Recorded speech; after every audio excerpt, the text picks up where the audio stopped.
Yay, we're live! Oh, it's exciting. Hello, everybody. How are we all? This is me, Tessa Robinson, and we're here with Cerys Keneally. I'm just going to make sure that we're actually live in my Kids Activity Providers Facebook group. I'm just going to refresh. Yay, it's worked. I love Yay, it when technology.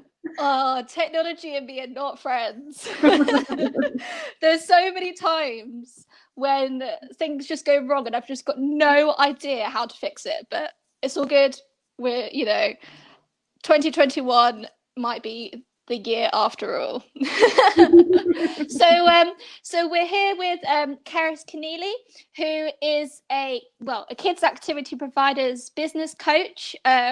She helps out lots and lots of people, lots of Club Hub members and lots of kids activity providers, dance teachers, any type of provider with approaching schools, nurseries, secondary schools, and all those types of places to help them kind of get in touch with them and to work with them. So why don't you kind of introduce yourself, Cerys, and tell us a little bit about yourself? Yeah, so thank you so much, Tessa, for having me in today. Really, really appreciate it. So as Tessa said, my name's Cerys. Thank you so much for the warm welcome. And I help children's activity providers to get more work with UK schools and nurseries. And I do that by helping them to do it by not cold calling them, so that they can start to get a response and start to actually approach schools and nurseries with a bit more confidence. So that's essentially what I do. And that's what we're going to be talking about today.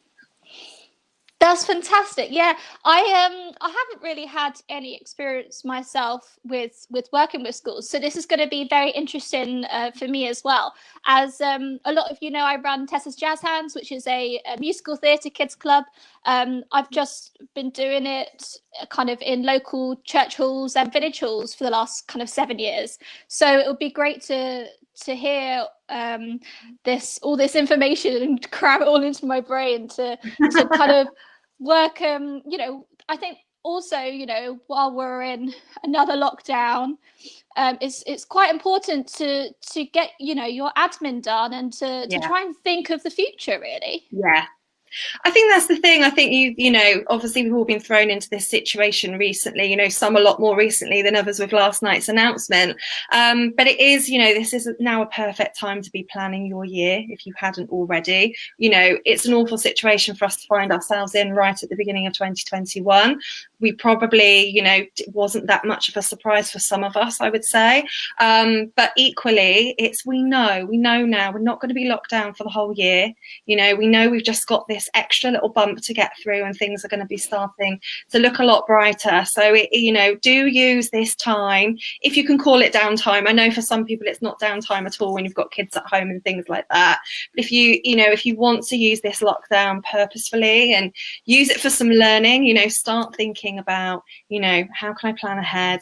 What strategies do I want to add to my business and perhaps even to my business model this year, and how can I make the very best of 2021? So if you are thinking of perhaps working with schools and nurseries and adding that as a string to your bow this year, that's what this chat is going to be about, basically. And we wanted to make sure this chat still went ahead for that reason, but also because there are actually things you can be helping schools with right now. I know they're closed, and I know some of them aren't going to be opening till mid-February, but I've got a lot of primary school teacher friends right now who are scrabbling for resources. They had all their worksheets planned for their face-to-face classes, and then last night at 8 o'clock, they found out they had to go online. They've got nothing prepared.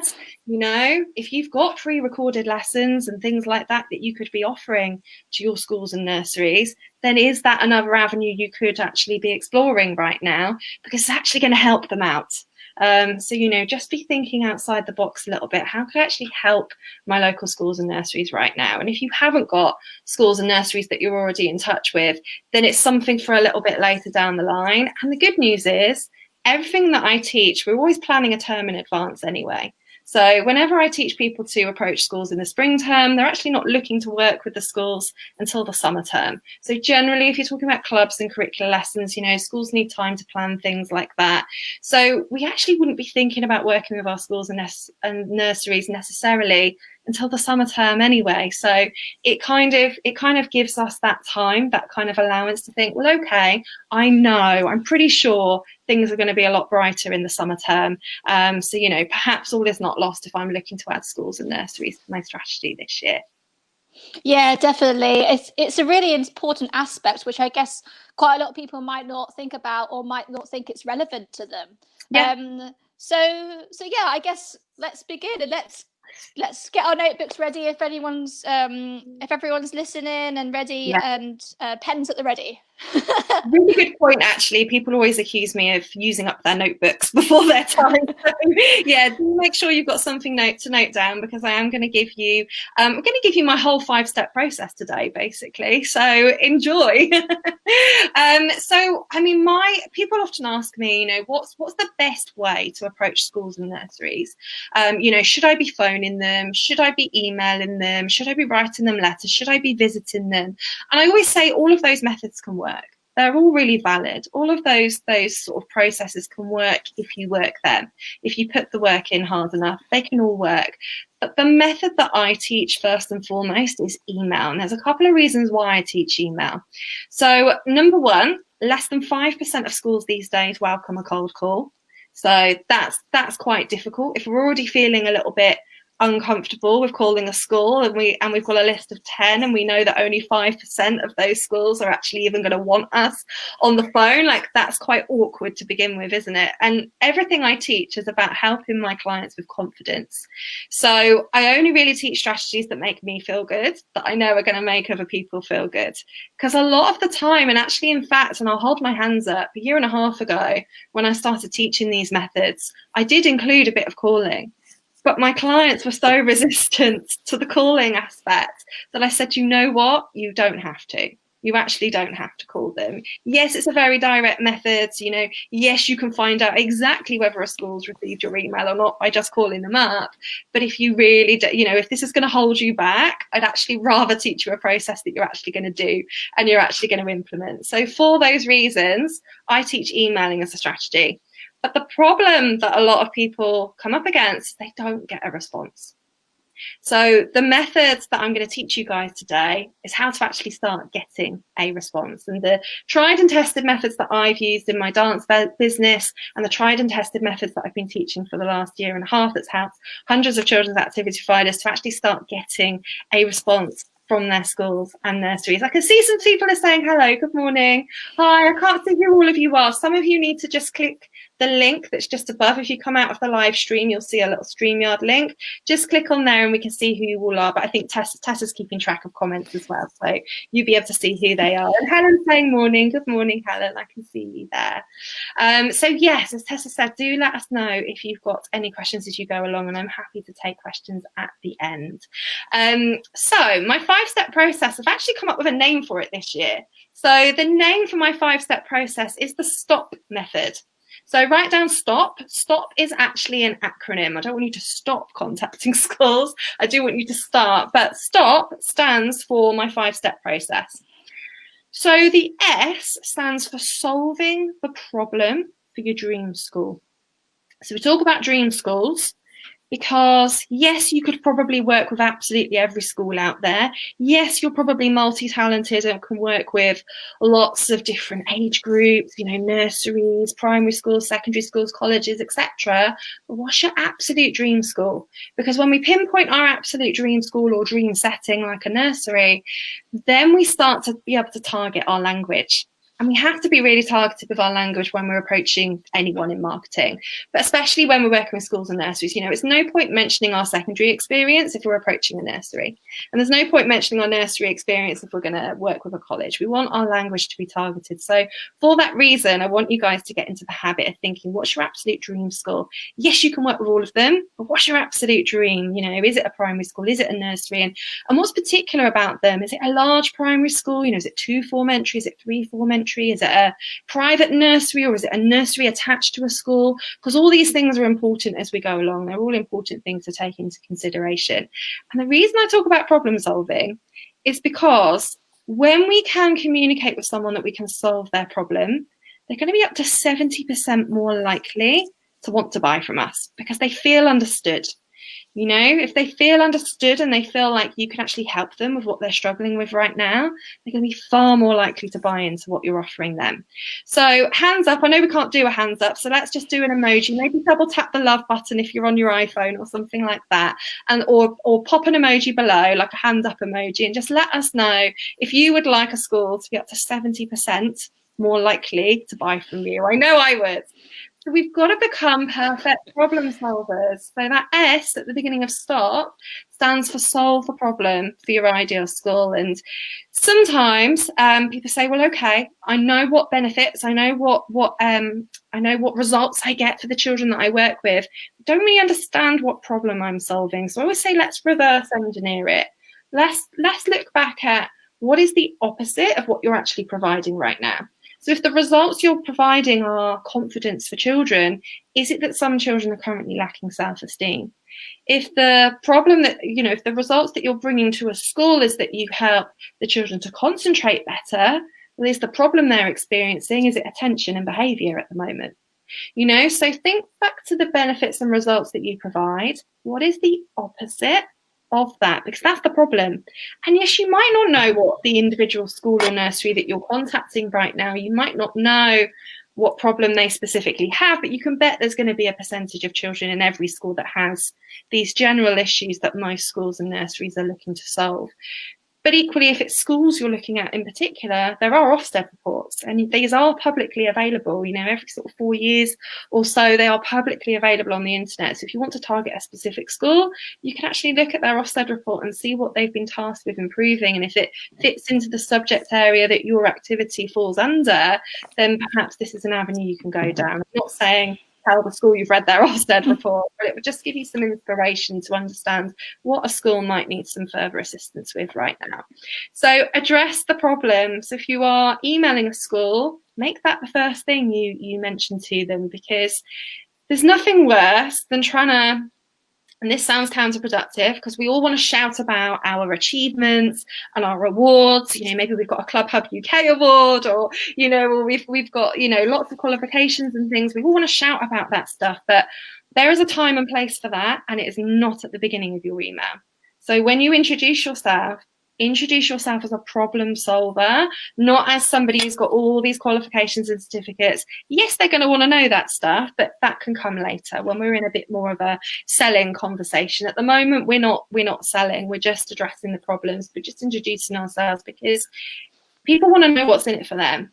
And not meaning this in a rude way, but people are selfish. They don't know you, like you, or trust you yet. You're a complete stranger. So why do they want to know about all your qualifications, So don't launch into that. It's very tempting, isn't it, when we want to introduce ourselves and tell them all the reasons why they should pick us. But it's not about us at the moment. It's about them. So have them in mind and address the problems. And right now and further on down the line, if you're not looking to obviously contact schools right now with them being closed, but if you are looking to contact schools later on in 2021, think about the current situation that could be causing problems for them and address that. That's a very real situation that we know all schools and nurseries will have their struggles with. But you as activity providers are uniquely positioned to help them with those struggles. And I think if you can take away anything from today, is to remember that you are providing a service that helps. Because there's a lot of mindset work that goes on with approaching schools, and a lot of people get caught up in, I don't want to bother them, and they might be busy, and I know they're busy, and I don't want to pester them. But actually, if you remember that your offer is amazing and that your offer can actually help them, and you've uniquely positioned it to help that school, but you're not pestering them, you're actually offering them some help. And it leads me on to my next point, because we're going to talk about offering something perhaps for free, but of high value, that is going to be a great offer. And actually, that's not the next one. I can't spell because STOP has a T in it. So T, we're actually going to talk about testimonials. So you might already have some testimonials from parents, perhaps. If you've worked with schools or nurseries in the past, do you have testimonials from schools or nurseries? Or could you ask your schools for testimonials? So schools that you've perhaps worked with in the past, even if you just worked with them once, even if you just delivered a one-off workshop, could you get some feedback from that workshop that you can use in your marketing? Because this is all about bringing in the bandwagon effect. This is like schools wanting to like keep up with the neighbours, like keep it up with the Joneses. You've probably heard that phrase, and more commonly known nowadays, FOMO. You want to bring in a little bit of FOMO, because if you have worked with schools in the local area and you mention those schools that you've worked with, the school reading it is going to be, oh, well, if it's okay for them, it's okay for us. And you always start building that know, like, and trust through association, because they're like, okay, well, that school obviously knows them, likes them, trusts them enough to have them in to deliver their activity, so perhaps we'll give them a go as well. It's almost like an endorsement, because you've got that testimonial from that school. So be proud of your testimonials. People tell me, I don't want to sound like I'm blowing my own trumpet. And I say, well, you're not blowing your own trumpet. Someone else is doing it for you, so let them. So if you've got testimonials, include them. If you haven't worked with schools, use testimonials from parents. If you have worked from schools, get a testimonial from them. It's just going to make your email stand out far and beyond, your competition. People say to me, oh, well, how do I make my email stand out? And I say, we'll have more social proof than the other people that might be contacting the schools. So have some form of testimonial. That's my T. And then my O, which I was coming to next, is your offer. This is really important because we're not selling yet. Okay, there's nothing worse than a cold sales email. You guys probably get cold sales emails in your inbox all the time. If your email address is publicly available, you probably get this all the time. And nobody likes to be sold to, do they? Nobody likes to be sold to. But we do like to buy. We only like to buy if we feel like someone understands us and they've got something that directly solves our problem right now. So, and I would liken this a little bit to walking up to somebody in a bar, a complete stranger, and asking them to marry you. You wouldn't do that. That's ridiculous. That's crazy behaviour. Probably get arrested. But it's a good analogy to remember, because if you did walk up to a stranger in the bar, you might strike up a conversation with them. You might start getting to know them. You might even exchange contact details. You may even offer to go on a date. And when you go on a date, you get to know each other. And then, further down the line, perhaps you may marry. It's the same with your schools. I don't want you to propose to your schools. Stop proposing to your schools, because that's what we're doing when we send a sales email, a cold sales email that no one wants to read, no one's got time for. We have something in schools called a gatekeeper. It's not their fault, it's their job. The school receptionist's job is to filter out those sales emails and only forward on the very high valuable emails. So we need to make sure it is a high valuable email to actually get it forwarded on. I know this is a big frustration with children's activity providers, that they're, how can I actually get to the person that I want to speak to, because I've only got the school office email address. The receptionist perhaps doesn't understand the value in what I've got to offer. How can I make sure that this gets forwarded on? So there are a few little tricks we can do, things like mentioning the key contact name in the subject line and things like that, where there's a much higher probability of having our emails forwarded on if we do those things. But it's about not selling. It's about building the relationship first. So we do that through an offer. And an offer is fantastic because providing a free experience of working with us first allows them to get to know us. It's a dating stage before we do that marriage proposal bit. So if we give them a free offer, it allows them to see the impact and the outcomes. Well, schools are all about outcomes, learning objectives.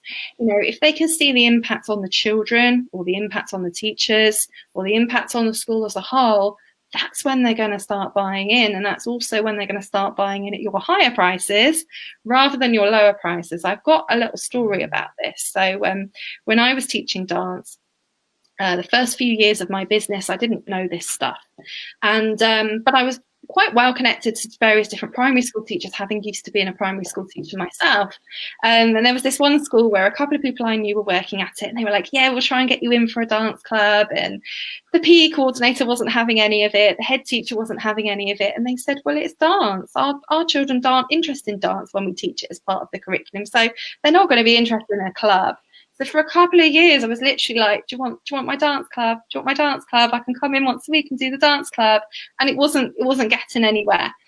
When I then decided to change my tact, I'd been on a business and marketing course. I'd learned about, offering value before selling and things like that. It was nothing to do with working with children. It was nothing to do with working with schools. But I thought, I wonder if I could apply this to approaching schools. And I happened to include that particular school in my email, and I offered an entire free day actually of dance. I don't do this always, sometimes it might have just been an hour of dance I offered for free, or even half an hour of dance I offered for free. But this particular email was the next 10 schools to contact me would get a whole day for free. And this school bit my hand off, and I was like, wow, I thought they weren't interested in dance. Why do they want a whole day of dance? Well, obviously it was free. And I thought, oh, do you know what? They're not going to be interested. They're just going to take the freebie. And, I'm going to have to do a whole day. It's going to be exhausting, teaching every year group, hardly any break, and they're not even going to buy at the end of it. But I was like, right, I'm going to do it anyway. And what happened was phenomenal, really, because that particular school, remember, their pupils simply weren't interested in dance, been trying for 2 years, even had a little way into the school because people already knew me already, but kids weren't interested in dance. No. And this school, when they'd had a whole free day of dance, it was the teachers got so excited about the dancing that they booked a club for them. So we had this secret after school dance club for the teachers. And they used it to flash mob their pupils in their end of year assembly. So it would be, this thing. And because the teachers were so excited about it, they got the kids excited too. So then they booked 2 before school clubs. We had to solve a problem. They already had the hall booked after school, so we had to solve a bit of a problem there of, okay, well, if you can't have an after school club in, what could we do instead? So we did before school clubs instead. So that's a little tip for you guys. If a school comes back to you and says, well, we haven't got room for any more after school clubs, could you suggest a before school club or a lunchtime club instead? And then they booked 2 half days a week of curricular lessons as well. Those curricular lessons carried on for the rest of the year, and the clubs carried on for about 8 years. So this is a school that was not interested in dance because I was trying to sell them something. I was trying to sell them a club once a week, and they just didn't see the value in it until they saw the impact and the outcomes, and they saw the buzz around the school, and they saw the kids getting excited. They saw the staff getting excited, and the staff, by the way, the teachers, they are your influencers. So when you're delivering a free demonstration in a school, get the teachers involved, and if possible, get the teachers to then speak to the senior leadership team with you when you get a meeting to talk about having you in properly, because the teachers are your influencers. And I like to tell that story. Some of you have probably heard it before, but I like to tell that story because it just highlights the difference between trying to sell to a school cold and actually offering them something free and of high value. So that's my O in stock, and we have one more, and it is persistence. Persistence, I think, is a much more powerful word than pester. So a lot of people say to me, oh, I don't want to bother my schools. I don't want to pester them. I know they're busy. Yes, schools are busy, but also key decision makers in any business or organization expect to be followed up. Sometimes, they are very busy, and they say, well, if it's that important, they'll contact me again. Looks great. Haven't got time to deal with it right now. They'll probably follow me up next week, and I'll deal with it then. If you don't follow up, you're literally leaving that money on the table. So following up is a really key part of the process of what I teach. And I would say 9 times out of 10, it's always been the second or third email that I've sent to a school that's actually got the traction. I've actually got far more responses in the second email than the first one. If you just send one email and wait and expect to hear and fall into that mindset trap that I've been guilty of in the past myself, thinking, oh, well, if they wanted it, they would have got back to me. But in reality, there's so many reasons why a school or nursery might not have got back to us from the get-go. They are busy. They might not have even got our email, but we know they've got strong security. There's tips and tricks we can do to make sure our email has a much better likelihood of landing in the inbox. But we need to check they got it. So it's good to be able to send it again. And like I say, a lot of the time they're expecting to be followed up anyway. So we need to be following up. We need to be persistent, but I think persistence is a great word. It's just far more empowering than thinking that you're bothering somebody. So that's it. That is my stop method. And actually what I just wanted to say there on following up, studies have shown that you will be up to 80% more likely to get your response if you follow up. So a lot of the time, that's why people are falling down. If people say to me, oh, but Cerys, I've tried emailing before, it hasn't worked. And I've said, well, did you follow up? And they've said, oh, no, I didn't want to pester them. And that's it. Like that's a lot of the time. That's why we're not getting a response, because we're not following up. And that's it. What do you think, Tessa? Oh, it's amazing. I'm just thinking so many things. like my brain is just so many ideas, yeah, it's so important with the follow up. I know with my experiences from Club Hub and Jazz Hands, Yeah, with Jazz Hands, I actually have a whole spreadsheet of my 7 years worth of teaching. I have the link of the person who contacted me, whether that's on Facebook or whether that's an email or a text message. I have the link, and then I yeah. have next to it the class that they're interested in, and then next to it, like green, they're really interested, yellow, they're not ready yet, or I red, love the that. kind of thing. And every time I've got spaces, I go back to that spreadsheet and go, oh, I haven't contacted that person in a while.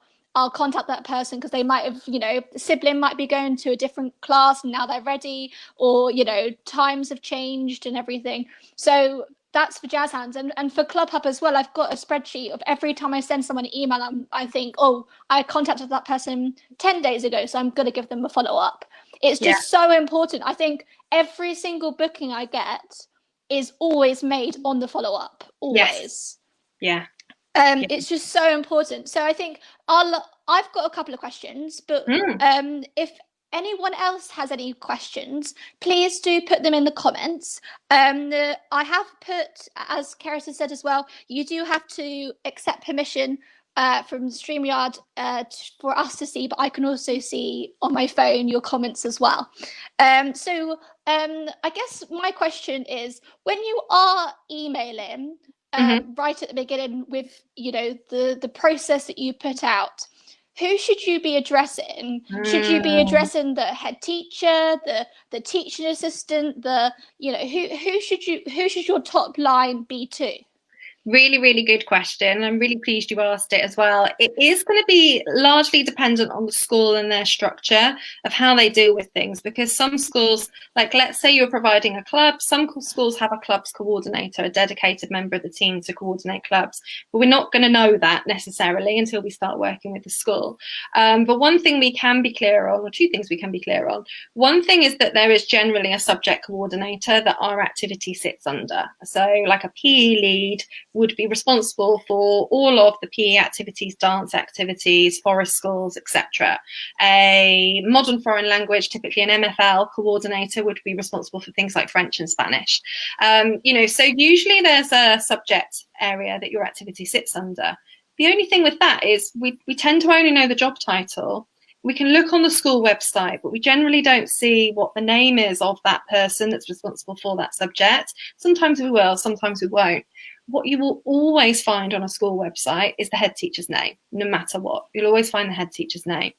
And generally, if we can use a key contact name, even if we can use it in the subject line as well, it's going to be far more likely to be opened. It's also going to be far more likely to be taken seriously. It's also far more likely to be forwarded on to that person as well.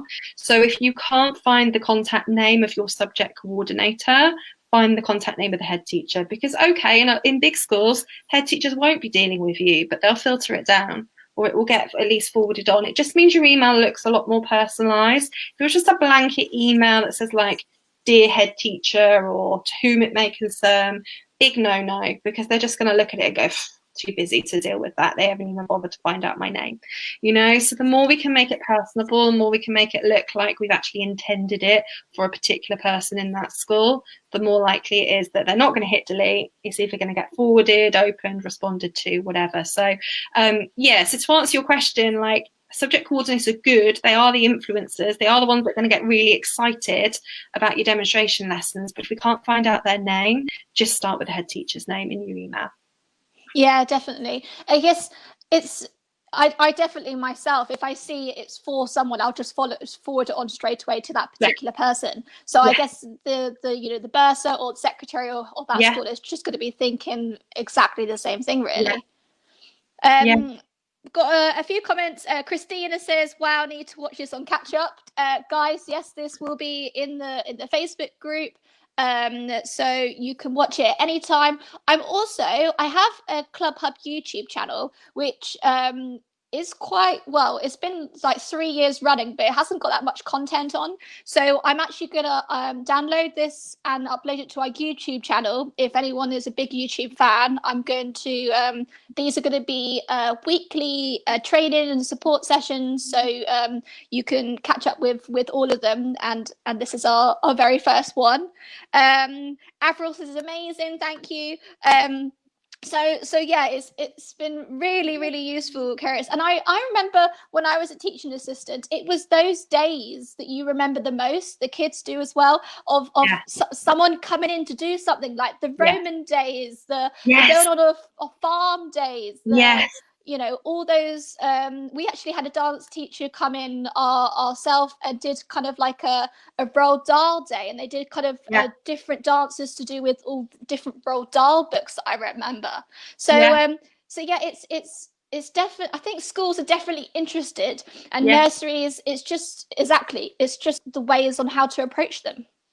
Absolutely. And a really good point you made there, like themed days, awareness days, celebration weeks, things like that, or anything that they might be exploring in a topic, typical kind of topic work that they do to explore the various different foundation subjects. If we can link in with some of that, that's a great option for getting in, because very often when it's cross-curricular, so cross-curricular, for anyone that isn't aware, means that your activity will fall under a few different subject areas. So perhaps it's a little bit literacy as well as dance, or perhaps it's a little bit, perhaps you're sort of able to teach mathematics through your activity or something like that. The more cross-curricular it is, the more areas of budget they're likely to be able to find to get you in. And if it celebrates a certain day, like for dance teachers, they tend to do very well in like sports week. So Youth Sports Trust always organises this National Sports Week. That happens in the summer. That's always a good one to get into. You mentioned Roald Dahl. A few of my dance teacher clients did approach schools when it was all the Roald Dahl celebrations a year or so ago. Things like Black History Month, Anti-Bullying Awareness Week. If you can link what you provide in with that, then again, it's a really relevant reason. And you can find these relevant reasons all year round. So something I teach is looking at the celebration days, and looking at how actually that can be a good reason for being able to contact schools whenever you like, really. Just make it really relevant to the time of year. Yeah, definitely. Yeah, exactly. Have you seen Helen's got a question? Yeah. And she says, holiday clubs, how to approach in the current climate, whilst that is definitely a need, but obviously with a sensitive approach. Yeah, holiday clubs isn't something that I touch on too frequently, unless it's like a holiday club that's been organised within the school itself. So obviously at the moment, with regards to holiday clubs, you'd have to check what your current restrictions are, and we obviously don't know how long these restrictions are going to be going on for. So it depends if you wanting to provide holiday clubs in the main holidays like Easter and summer and things like that, because there are some initiatives with schools where the government is actually funding them to provide some kind of weekend and holiday provision for less advantaged children. So you've had a lot in the media about kind of free school meals for less advantaged children, and and all of that, and that comes under kind of being able to provide them with some form of physical activity that they're not necessarily going to be getting. So there are some initiatives across the country around that, where schools are at some schools, and it tends to be the older schools, but I know it's coming into primaries as well, but definitely secondaries. Some of them will be getting funding to actually provide care, if you like, for children outside of school, not just typically after school. So there is that avenue. But yeah, holiday clubs isn't my main thing, really, to be able to advise you on, because that typically happens outside of school, if that makes sense. Yeah, definitely. I think also it might be that how to approach holiday clubs if you want to kind of do your actual activity Yeah, that's a at good the point. holiday club, maybe. Yeah. I know FunFest, and I know oh, I've forgotten the other name, but FunFest, who are a sponsor of Club Hub, have people from Kids Lingo, have people from Yeah. other franchises and other independent businesses who go into their holiday clubs and teach, an hour session in the afternoon or Yeah. something. because fun fests do every different, they do, you know, arts and crafts and sports, and Yeah. I think they even have like a Harry Potter session. Oh, wow. So yeah, I think you can definitely take some of these points if you want to approach, you know, Mm, different types of people. You know, if you want to approach a holiday club, you want to teach in that, you know, February half term. You don't want to set it up yourself, but you want to be involved yeah. in somebody else's. You can definitely take away what Cerys has said on approaching them with the email and Yeah. following up and kind of, you know, using testimonials and kind of approaching them to, you know, basically as kind of a teacher for them. That's a really, really good point. Yeah, I hadn't read it that way, and you're absolutely right. Is Yeah. that this process I'm teaching actually, you know, yes, we're talking about working with schools because that's my specialism and that's my background, but actually this can be used for approaching any organisation. And I have, you know, I've been doing some associate work for a business school where our clients are not all children's activity providers. You know, some of them are massage therapists for adults, some of them are sort of yoga teachers for adults, you know, various different types of service providers and different types of businesses. They can use this strategy to approach corporate organisations for what they do. You know, it doesn't just have to be about working with schools, but I've related all of the examples to working with schools. But this formula I've given you, this STOP method, yeah, you could approach community organisations, charities, local authorities. You can approach all these types of businesses and organisations with this method, not just for schools. So yeah, really good point, Tessa. If you've got a holiday club in your area and you would like to provide an activity as part of their holiday club, again, it's like solve the problem at the beginning. You know, is the problem that they haven't got enough variety or they haven't got the specialism to be able to offer a particular type of activity? You know, they only know what they know. And this is where you come in and be able to provide those results. And like Tessa said, include some testimonials, make sure you follow up. I love your traffic light system, by the way, Tessa.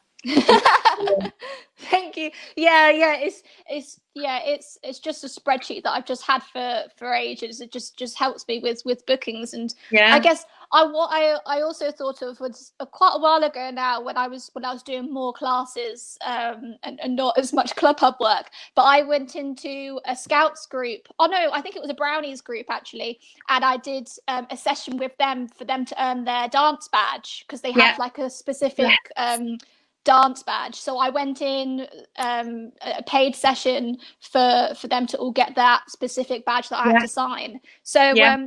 so yeah, you there's loads of different ideas and kind of ways to approach these types of organizations Yeah. to think about the bigger picture basically. Yeah, that's another great one as well. I mean, you can use local groups like that. Like, not only will they pay you for you to help them work towards the badge, but you can use them to help filter into your own community classes as well.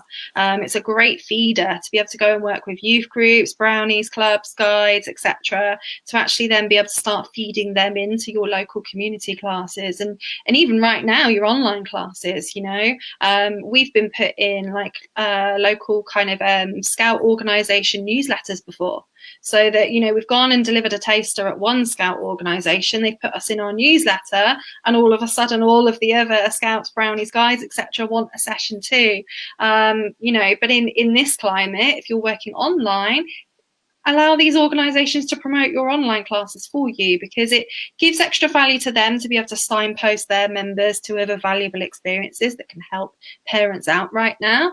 And same with the schools. Like, even if you're not looking to work in the school may promote you and your club to other people. So I've got clients right now, they've set up an online club during the previous lockdown, and a few of the local schools are all telling their students about that online club, because they need to be able to support parents at this time. They need to be able to support children when they're in isolation, and they now need to support children with remote learning. And I would say also just pay attention to what Boris said last night as well. I was very interested in the wording he used. Rather than just saying schools are closed, he said schools are moving to remote learning from tomorrow.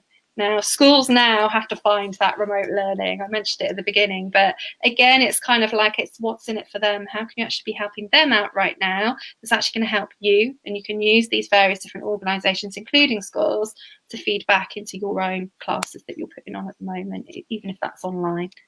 Yeah, definitely. There's such a huge need for it. Thank you so much, Cerys. I guess just to finish, how can people? Oh, has Helen said another one? Oh yeah, I've just had it as well. Um, I do have local clubs to join as us at Funfest in Cheshire, who are lovely. Just looking to find a new school for holidays this year when we are able to run. And then Oh, she says lovely. lots of great ideas. Thank you. Oh, you're welcome. You're welcome, Helen. Good you found it useful. Yeah. So yeah, no worries. Guys, you can catch up with this. Joyce just said, hello, ladies. Joyce from Bilingual Sing. I think she's one of your members as well. Yes, yes, yes, yes. Hola, um, Joy. so yeah, Keris, how can people get in touch with you if they want to, more information, or if they just kind of want, a bit of help in hand in how to approach schools, Yeah. and if they've had any ideas today that you want to talk to you about? Yeah, thank you for asking. Well, a great opportunity for you guys if you do want to implement some of this and learn it a little bit further, ready for when schools do reopen. I'm actually running a free 5-day challenge on the 18th of January. And the 5-day challenge will take you through that stop method and allow you to apply it to your own business and your own situation. And it's if you want to work with secondaries, primaries, nurseries, whoever you want to work with, it will help you to actually, by the end of the 5 days, you'll have an email put together ready to send when you're ready to send it. If you're offering online support right now, you might be sending that there and then. If you're looking to send this later in the year when schools reopen for something that's more face-to-face, you'll have it ready for when the schools reopen. So if you'd like to join me on that free challenge, just write challenge below and I will get you the link. And I have a free group as well that I think a lot of you are in. But if you want to find me, you can find that group through my personal profile, and I'm happy to answer any questions in there as well. But yeah, get yourselves on the free challenge because it's a great chance to do a bit of learning during lockdown, I think, and just prepare you so that we know we don't get much notice with these things, don't we? So as soon as the schools do open, you've got that email ready to send. So just write challenge below. Oh, Avril's saying challenge, so look forward to welcoming you there, Avril. Yeah, I'll get you the information as soon as we've finished on this live. Awesome. Thank you so much, Keris. If everyone wants to catch up, this will be available in the Facebook group. And yes, please write challenge, and Keris will send you all the details of how you can get in touch with her. Stay safe, everybody, and sending you all our support at this difficult time. You can do this. We can get through this together. Oh, thank you, Tessa. Thanks for having me, and thanks everyone for joining. Bye, everyone. Bye. Have a good week.